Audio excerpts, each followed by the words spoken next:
The club's official 20,000 allocation is just a starting point for the estimates of the number of Liverpool fans in Turkey. Seriously, there must be close to twice that many. They've got three sides of this stadium to themselves. They are everywhere.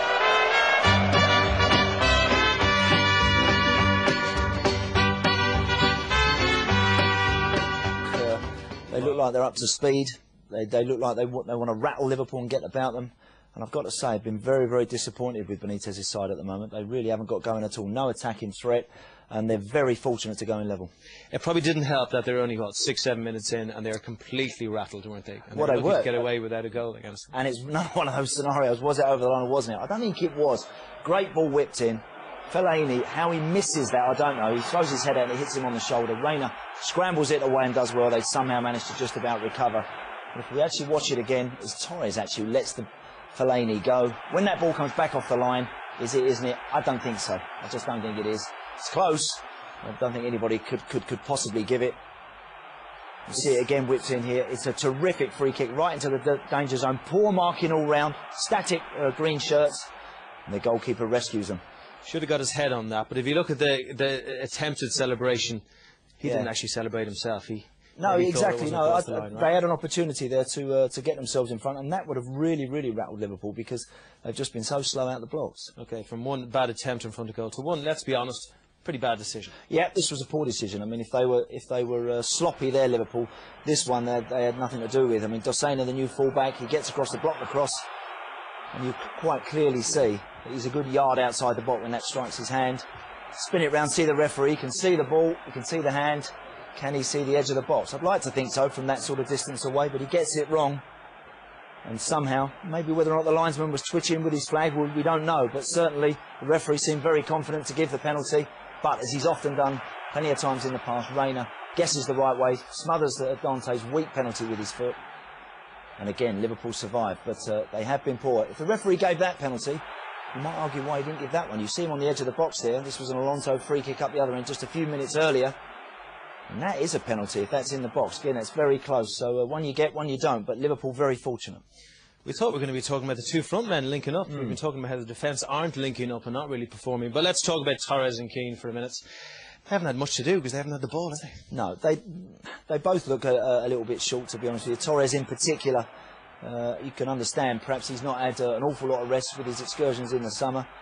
This is something that you'd like to think during the season, that's what Robbie Keane can do for him. That's the sort of ball Robbie will be looking to thread for him as the months go on. Another little link here in and around the edge of the box doesn't really come to anything. But as an attacking threat, I've got to say Liverpool have been very, very flat and very poor, and they've not really threatened at all. It can only get better. I think they need to liven up, sharpen up all round. I'm sure Rafa will be in there saying you're very fortunate. Now, if you don't liven up, we could get stung here and leave ourselves a bit to do in the second leg, which you don't want to do. And let's not forget Stevie Gerrard's on the bench. Yeah. Well, again, he's carrying a bit of a knock, clearly. I mean, Rafa said that before the game, so I think that he would rather not have to play him, Craig, to be perfectly honest with you. However, if it comes to it, no doubt he'll throw him on. I think Liverpool will improve. Whether or not Liege can keep that sort of tempo up for another 45 minutes, we'll see.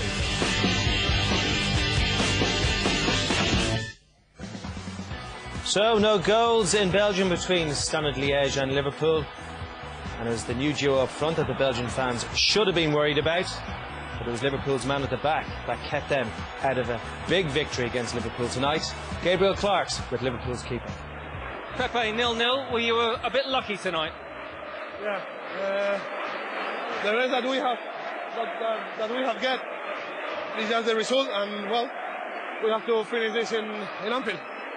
Another penalty save for you. Was it as easy as you made it look? No, it's always difficult. No? When a penalty is kicked properly, you can do anything. So it's important that we have get a clean sheet, but we have to improve. That's clear enough. Now, Standard are convinced they had a good goal disallowed, that the ball had crossed the line. You had a great view. Was it over the line, that header? I don't know. Still don't know. The important thing is that was a goal, and obviously we have to see in the TV because it's much easier. But as I said before, the important thing is the result that you can get, because we have played really, really bad. You've got to improve for that second leg. Yeah, definitely. Thanks for joining us. Well, he mightn't mind watching it back on TV, but the rest of the team are going to hate watching that back. Awful. They were awful. They really were. They'll be absolutely thrilled that they've got out there with a clean sheet. I don't know how, actually. A yard slow. They were ball watching. They got caught between players. All the traits of pre-season were there for everyone to see. But it's a very big game, an important night. They're very fortunate they've got the chance to turn it round properly at Anfield. Controversy in the first half, but really, Standard Liège should have scored in the second half. They should have scored in the second half again. The tempo that we spoke about at half-time that they showed so much of in the first 45, they kept it going. Stade Camargo, who was actually the biggest culprit on the night. This one was a tough one, actually, coming back on his left side. That wasn't easy. However, again, this one I think he should have done better with. It's a brilliant ping that is from Dante. 40-odd yard pass. Should do better there. I mean, really, Reina should be having to scramble across the near post to get something on that to keep it out. But they kept coming, they kept trying. No pressure on the ball watching at the back. Goalkeeper again coming out and just throws himself in front of the cross and gets something on it. But Benitez will be delighted, as I said, that he's got a 0-0 tonight because his team were flat, they were poor. There was no creativity, no spark. Keane Torres did nothing. He's got half a dozen fullbacks at the club. I'm not sure if any of them are top draw. That's a problem for him. Who plays in the wide areas? Very, very difficult at the moment to see how Liverpool are going to improve dramatically on last season. Interesting, we didn't think we'd be talking about Xabi Alonso a few weeks ago. Thought he'd be well gone. The fact he played tonight means he's probably going to be around for the rest of the season. His transfer fee is reduced considerably now, being cup tied. But worth having. Difficult for him because when you're expected to be a make weight in a deal, he's been waiting to go out the door really all summer. And that didn't happen. I actually think that Liverpool have been poor over Gareth Barry. That whole scenario, I think, has been very, very poorly handled, I've got to say. I think when you come for a player in the manner that they did, I think that Gareth Barry's been isolated. He was foolish to criticise Martin O'Neill in the papers. That was a silly thing to do. However, he expected Liverpool to get that deal done. I thought Liverpool acted very poorly over that. And for Alonso, it looks like he's now got to try and pick it up. He would have been expecting to go.